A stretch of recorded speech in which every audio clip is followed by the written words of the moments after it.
All right, we're on here.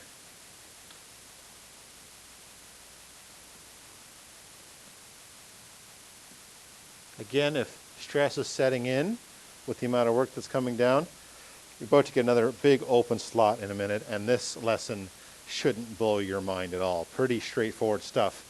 This blows people's minds right up through university. Like really understanding adding and subtracting integers. It's a little bit nuts if you really think about it. Multiplying and dividing is not like that at all. Multiplying and dividing, very straightforward. Here we go. Your title. Part 4, multiplying and dividing integers. So basically we're talking about multiplying and dividing with positives and negatives. The rules may already be flashing into your brain with this because they're often well remembered. Multiplying integers. Here's some examples. An easy one. 3 times 7. Hopefully you know it's 21. But let's just rewind a little bit. Let's pretend for a second you're home tonight and you're grade 2 or 3. I think it's grade 3 they get into this. Grade 2 or 3 little cousin is learning about multiplication, and they came home and they didn't really pay attention to the lesson, and now they're asking you, and they said 3 and then an X and a 7.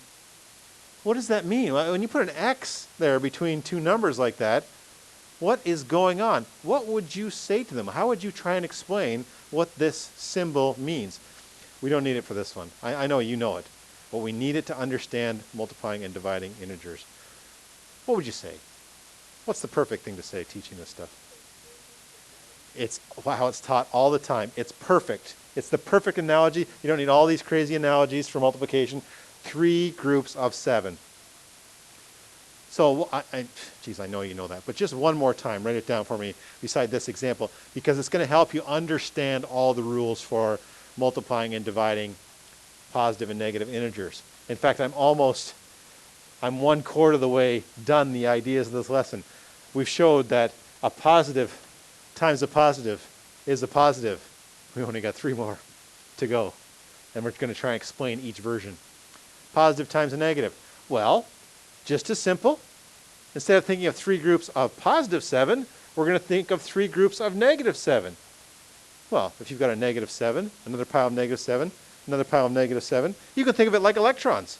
7 electrons, another 7 electrons, another 7 electrons. Nothing weird about this. It's still 21.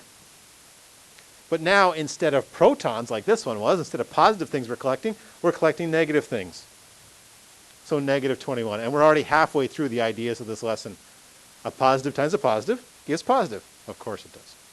A positive times a negative, though, will give you a negative answer, because you can think of it as 3 groups of negative 7.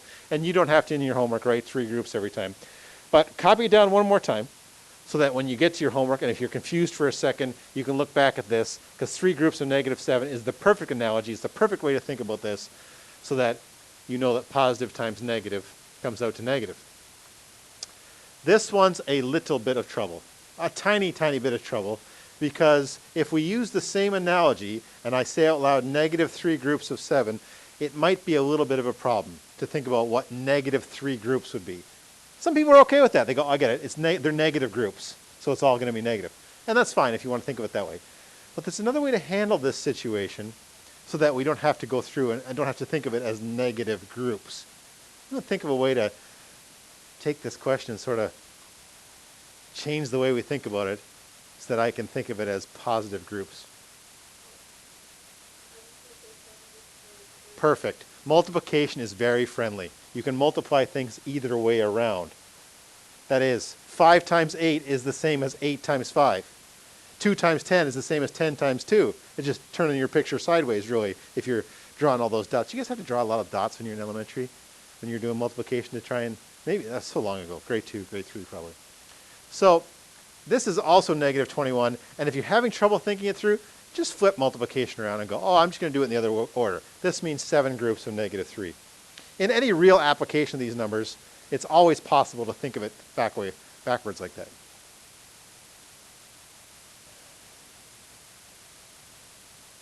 This one's more trouble. Most people memorize the answer and they know what has to happen here, but it's not clear why exactly that has to happen. I did a very careful study a few years ago to try and figure out how this even comes up. When would you ever actually multiply a negative by a negative? And the answer I found was, you never really do, actually. It's always inside another question that two negatives just sort of appears. It can always be thought of as subtracting a negative. In every situation, it actually comes up in the real world. Not invented questions in your textbook as you learn about this. But when you're really dealing with electrons and protons and science stuff and negatives pop up, every situation you can think of this as subtracting a negative. And we learned about subtracting a negative. What happens when you subtract a negative? What end result do you get out of all that? Like here, we went 5 subtract negative 2. What operation really starts to happen when you subtract a negative? Addition. And that's what happens here. This is like subtracting a negative and you get addition. That's my best explanation of that is in the real world, when you're really doing calculations, this will always be talking about subtracting a negative is will be really what's going on in the particular problem. But I put some question marks here because this isn't easy, and I'm not going to ask you, no test is ever going to ask you to explain this. I just want you to prepare you for it a little bit, that this is tied to this. It's the same sort of thing that's going on if you really identify it. Do these rules now all ring a bell? These rules don't work for adding and subtracting. That is, I want to do one more question over here. I'll come back to it to show that they don't work like this for adding and subtracting. But for multiplying and dividing, you got a nice set of rules. Here they come. Oh, never mind that. In general, here's the rules. You don't have to write it like this if you don't want to. But most people find when they look at this very carefully, that is a perfect summary of the rules we're talking about. If you got a positive times a positive, you get positive. Positive times a negative, you get negative. Negative times positive, you get negative. And negative times negative, you get positive. And what's great news is multiplication, division follows the exact same rules. So when you're dividing, you get the exact same results. Oop, I didn't mean to leave that. You can copy as much of that down as you want. If you're like, yeah, I totally remember all that. Like, totally. Maybe you don't want to copy anything down here. If you're like, oh, maybe I'll just have a little review of that there for positive and negatives.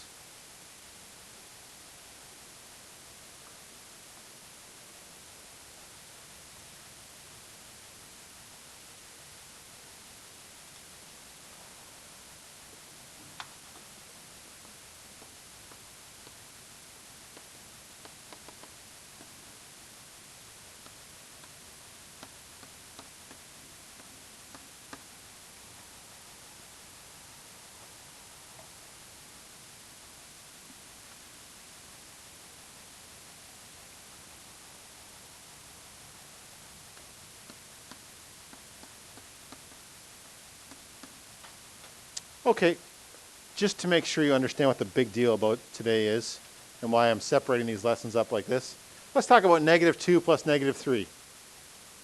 Whether you do it on the number line or with a picture, the answer comes out to negative 5. 2 electrons and 3 electrons is 5 electrons. This is the right answer. So in a minute I'm going to play a little game with you and be silly and try to confuse you, but I need you to know that negative 2 plus negative 3 is negative 5. The problem isn't here. But hang on. Don't these rules here that I just said say that 2 negatives make a positive? Here 2 negatives made a negative. What's going on?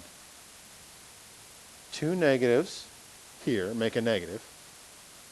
2 negatives here make a positive.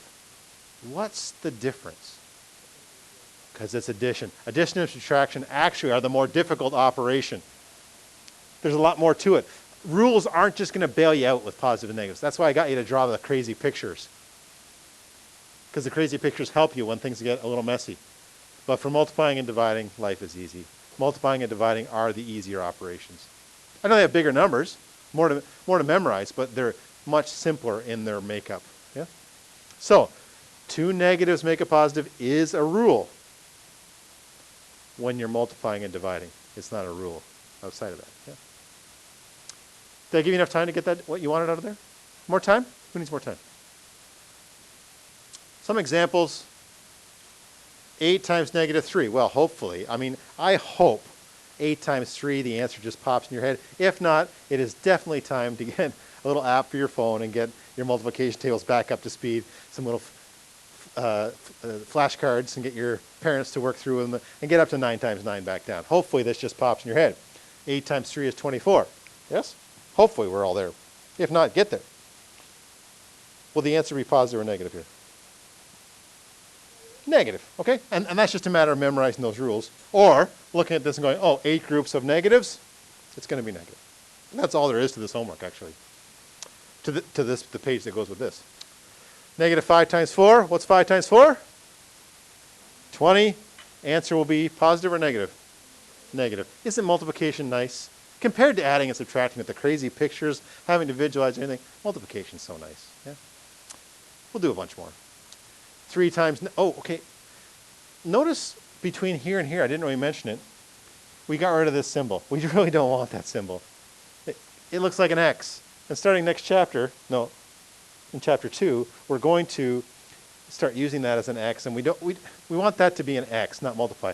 So we're going to get rid of it. We're not going to use that. You don't, in any math book past about grade 10, you'll never see that used as a multiplication symbol because it just causes problems. So when 2 things are beside each other in brackets like this, that means multiply. If you haven't seen that before, when we put 2 things beside each other in brackets, we mean multiplication. So this is 3 times negative 9. 3 times 9 is, and then will this come out to be positive or negative? Negative, yeah. Because it's 1 positive times 1 negative. Here we go, negative 6 times negative 3. Again, this would never really appear in any real life question just like this. It'll always be thought of as subtracting a negative.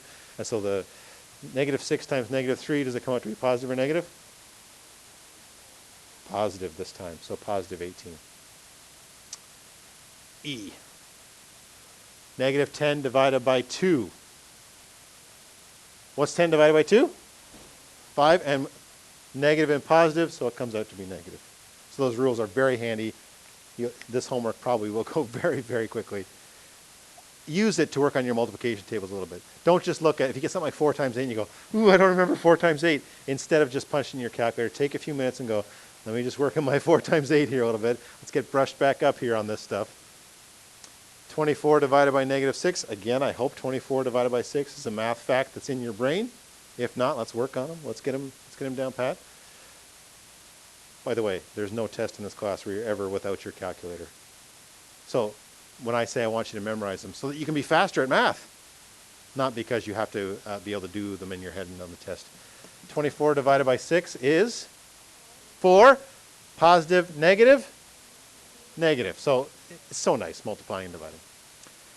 Negative 56 divided by negative 7. I just put that up because I think this is one of the math facts that slips out of your brain first. If you haven't worked on your 9 times 9 tables a lot lately, this is one of the ones that will drift away and you'll have to really think about it for a minute. But challenge yourself when you're doing this homework to see if you can do as many as you can mentally. What is 56 divided by 7? 8. Good. And positive because it's negative divided by negative. This is division. I threw it in there because I don't want you to confuse this and say, oh, it's fractions. You haven't taught us fractions yet. Well, it is a fraction. That is true. But if it's just one number over one number, we really think of it as division. So this is negative 12 divided by negative 4. Comes out to 3. And because it's negative by negative, it's a positive. One last one. Whoa! You know why I put this up? I think it's possible, without even looking at the numbers, to know whether this is going to be positive or negative just by looking at the whole picture. Positive, negative, negative, negative. Is it going to come out to be positive or negative when it's all done? Negative. It's possible with multiplication and division just to go, oh, I know what's going to happen here. These 2 negatives eventually are going to multiply together to give positive, and then this extra negative here. Well, we'll do it right through. Try and do it in our head. 5 times negative 4. Negative 20. That's multiply again. Times negative 3. So negative 3 times negative 20. Positive 60. Then divide by negative 2. Negative 30. Good. You're trying them in your head. I really want you to keep doing that. Even if you're not good at them. Even more so if you're not good at them. Keep trying them in your head and see what you get. Yeah, punch them in your calculator when you're done and make sure you get the right answers. Absolutely. Any questions about multiplying and dividing? Integers? What'd that take about? 8 minutes? You know, like compared to this is nice stuff. Here's the homework that goes with that. I'm going to keep writing them on the board. 494, 2 to 4. If you're feeling overwhelmed, I don't think you should by that lesson. This homework should go fast.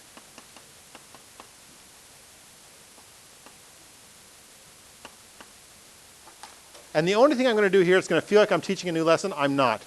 It's really not a new lesson I'm going to do next. I'm just going to take this new skill and put it back into bed mass. So just an extra bed mass lesson. So more to add on to bed mass here. I wrote that on the board over there.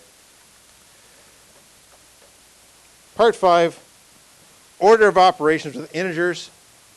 When I finish this, all I have left is a simple fraction lesson. I just want to talk about adding, subtracting, multiplying, and dividing simple fractions. No mixed fractions. Mixed fractions will wait till Wednesday.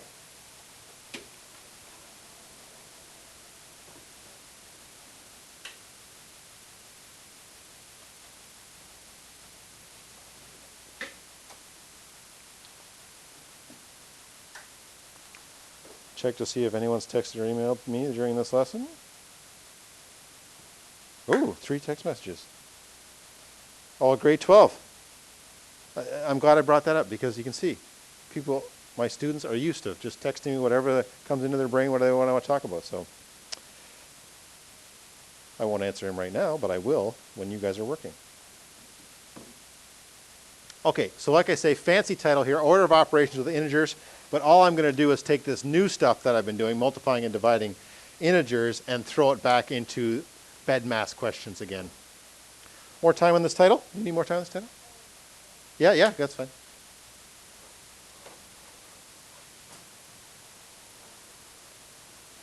You know, these new goggles, I like them. They're way more comfortable than the Shield, but I really do feel like I'm wearing a helmet now. Like I really do feel like I'm really outer space rigged up here with all this mask and stuff.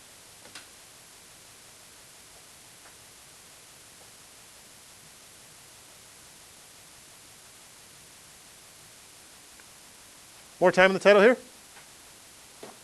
My memory is foggy because I haven't taught this lesson since January or February, but I think it's just a couple examples. I think that's all we have to do in this lesson is just try a couple examples of it. I think that's what I have. Yep, here we go. Right into an example. We'll do this one together, and then maybe I'll give you one to try and we can take it up together, okay? So, the bed mass thinking is the exact same it was before, but this has just got integers in through it. For bed mass questions on little quizzes and stuff like that, I really want to see, I'll say most of your steps. I don't want you to freak out and go, okay, I hope I showed enough steps. If you think you showed enough steps, you probably have. I don't need to see every single little thing, but I do want to see that I can generally get the impression of what you're doing. So here we go. First, what's first? I want to hear what somebody says about what's first, because I want to change the words that you're using for the first step. What do we look for first in a bed mass question? One more word I want you to add to that to really help you with what we're talking about when we say brackets. The stuff inside the brackets. An occurrence of a bracket doesn't necessarily tip you off that you have to do something, but if there's inside, so here, -2 plus 5, there's stuff inside the bracket. So I'm going to do that in the first step. Because this is a separate bracket, I can do that all on the same line as well. But if you don't want to, you don't have to. Yeah? So now -2 plus 5. Have I given you enough today that -2 plus 5, you can visualize what's happening to get to the answer, not just have it memorized? So it's a two-part question. Can someone tell me what -2 plus 5 is, and then explain what went through their brain? Because you might be thinking something like what I presented, or you might have something else you think about. What's -2 plus 5? +3, it's right. Now what goes through your head when you come up with that answer? Certainly sounds like he's doing number line in his head. He started -2 and he added 5 to get up to +3.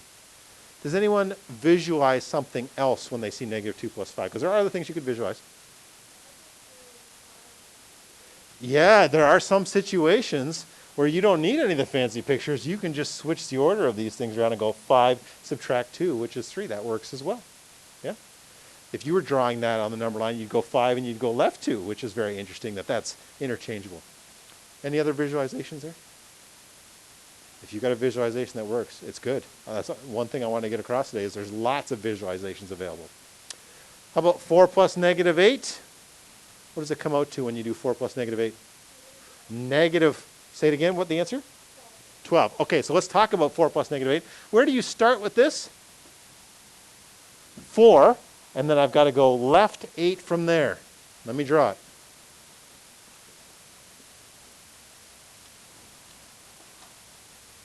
Do do do do do do do do do do do do. 4.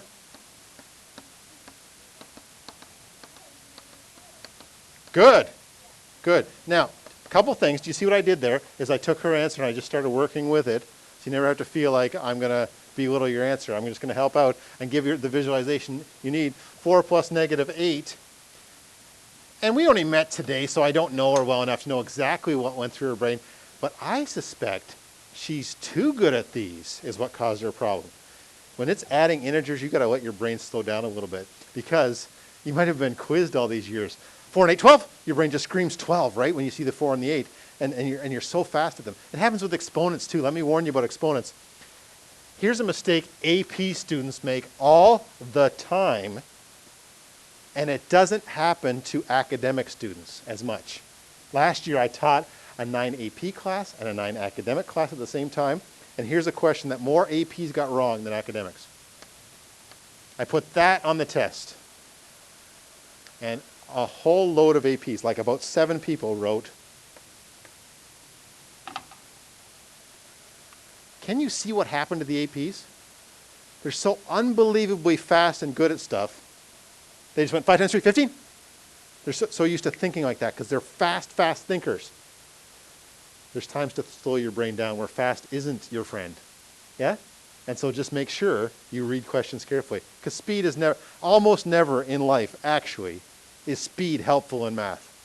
It almost never comes up where speed is the important thing. So take your time. Quizzes and tests in elementary school. Some of you might be used to racing, where you felt like it was the important thing to be the first one to hand something in. Look, I'm the smartest person in the room. I hand it in first. I say in high school, the smartest person in the room often hands it in last because they go back over it and they look for little errors, right? So change your mentality. Start to move forward. Okay, so what do we have here? Bed mass. So in the brackets, we decided negative 2 plus 5 was positive 3. 4 plus negative 8 is negative 4. Now, what's next? There are brackets, but they don't matter anymore. Why don't I care about these brackets anymore from a bed mass standpoint?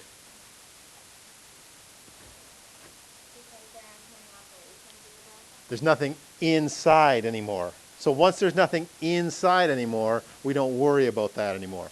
So now, I got my choice between multiplication and subtraction. Who comes first? So negative 3 times 3, which is negative 9. We just learned that now, that positive times negative is negative. Which you're going, no, I already knew that before you came along. That's fine. But in the progression of these lessons. And then this one of my favorite questions in all of integers.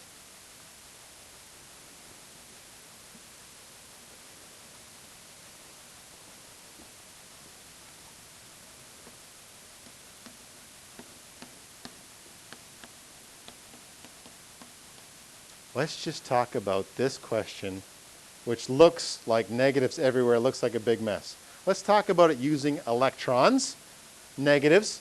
This says start with negative 9. 3, 4, 5, 6, 7, 8, 9. And then this says take away 4 of the negatives. No, turning subtraction into adding, nothing like that. Negative subtracting negatives means you just take away 4 of the negatives. Answer negative 5. So nice. That's a much more advanced way of thinking about integers than always going back to the rules when you're adding and subtracting. Okay? Negative 5. After finishing this question, what would you do next? 2 great answers here. What would you do next after getting your final answer here? check it in the back of the book. Yes, check it over, but then check in the back of the book. Or punch it in your calculator. Your calculator should be able to handle this. So punch it in and make sure. Questions there? All right, let's take a run at it together. Try this one. You try this one. Take a few minutes, try this one, and then we'll take it out. One of the best ways to learn math is to try something, and even if you make a mistake, see the right answer right afterwards. I'll let my glasses defog.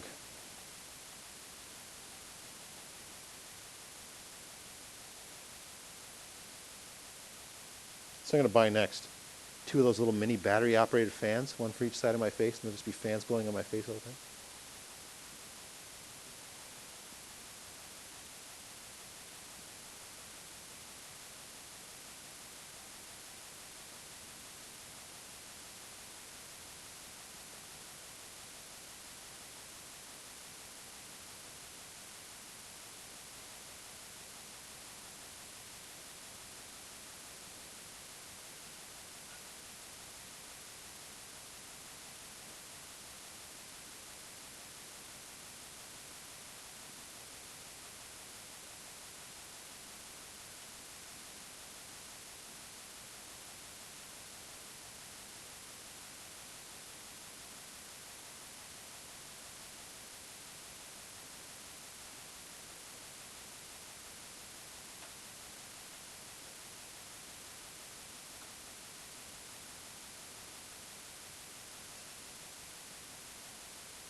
I don't want to rush you, but I also don't want to bore you. Too late. Do you need more time? Okay, you've taken your shot at it. Now I'm going to take it up, and I got to tell you, I was explaining this to my son the other day in math. If someone shows you how to do something on a scale of 1 to 100, that's about a 30. Yeah, it's pretty good. Someone showing you how to do some math. If you do some math on your own, it's about a 50. Your brain remembers that pretty well if you do it yourself. But if you do it and then someone takes it up and you happen to be wrong, it's like an 80. So don't get upset when you get things wrong. You've probably learned the most you possibly can when somebody shows you your mistakes. So here's my thinking in this. I look for stuff I can do inside brackets first. Over here, I could do this inside the brackets, and negative 3 plus 6 is 3. So I took care of that. Nothing left inside brackets to do, so now I'm going to do exponents. Negative 5 squared would be negative 5 times itself, negative 5, which I'd get positive 25. And I do this exponent too. 3 times itself is 3 times 3 is 9, so I get 25 minus 2 times 9. And then I got to decide between subtraction and multiplication. So I do the multiplication, and I go 25 minus 18 is 7. If you made a little mistake, don't be too hard on yourself. Just go, oh, yeah, and just add it to your list of tricks. Hopefully you typed it in your calculator afterwards. Again, if you don't have a calculator and you want to borrow a calculator for the next section, just call me over and I'll bring the bin over. You can use your phone as well, but we'd like to move towards you have your own calculator. Question? No? Good?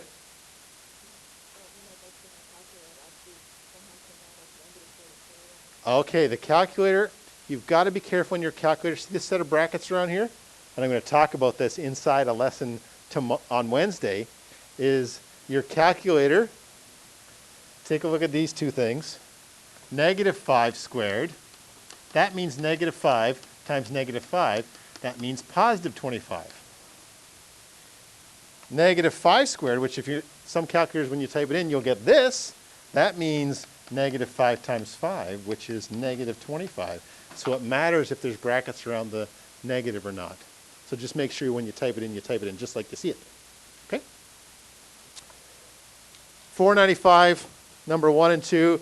Those will take up a little bit more of your time just because there's a few more steps to them.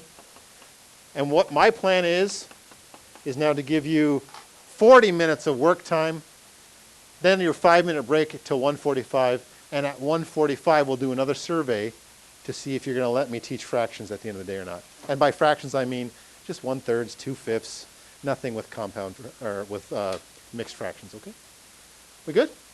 Your time is your own. Work away at that list until the break at about 1:40 and another lesson at 1:45.